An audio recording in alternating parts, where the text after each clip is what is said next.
প্রকৃত অর্থে মহান আল্লাহ ছাড়া আমাকে আপনাকে কেউ ভালোবাসে না।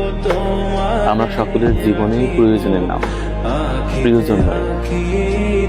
যখন কারোর সাথে সম্পর্ক শুরু হয় তখন ডায়েরির পাতায় সম্পর্কের শুরুর ঘটনা লেখা হয়, কিন্তু শেষের ঘটনা লেখার জন্য জায়গা থাকে না।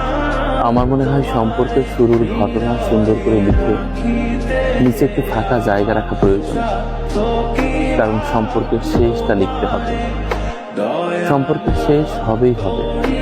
প্রেম ধীরে মুছে যায়, নক্ষত্রেরও একদিন মরে যেতে হয়। ভালোবাসা এক অদ্ভুত অনুভূতি, বলা যায় অস্থিরতার উপকরণ। ভালোবাসার শুরু দেখেছি, কিন্তু শেষ জানি না। তবে শুনেছি বার্ধক্য নাকি ভালোবাসার ধারণ ক্ষমতাকে ক্ষীণ করে দেয়। আমার তা বিশ্বাস হয় না। আমার মনে হয় মানসিক স্বতঃস্ফূর্ত চৈতন্যে ভালোবাসা চিরদিন জীবিত থাকে। মানুষের ভালোবাসা কতক্ষণ জীবিত থাকে? জীবিত থাকে স্রষ্টার ভালোবাসা। ভেবে দেখুন একবার, প্রকৃত অর্থে মহান আল্লাহ ছাড়া কেউ আমাদেরকে ভালোবাসে না।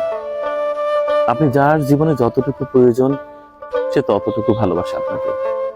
ভালোবাসা শুধুই মাত্র প্রয়োজনের নাম। যার প্রয়োজন নেই সে আপনাকে ভালোবাসে না। হায়রে ভালোবাসা! আমরা মনুষ্যকুলের ভালোবাসার জন্য ব্যাকুল হয়ে থাকি, অথচ মহান আল্লাহ ছাড়া আমাদের ভালোবাসার কেউ নেই। আল্লাহ আমাদের যে ভালোবাসাটা দেন সেটি নির্মোহ এবং চিরন্তন সত্য। জগতের ভালোবাসার জন্য আমরা জীবন বাজি রাখি, অথচ চিরন্তন সত্য মহান আল্লাহর ভালোবাসার জন্য কিছুই করতে পারলাম না। মহান আল্লাহ আমাদের কবুল করুন।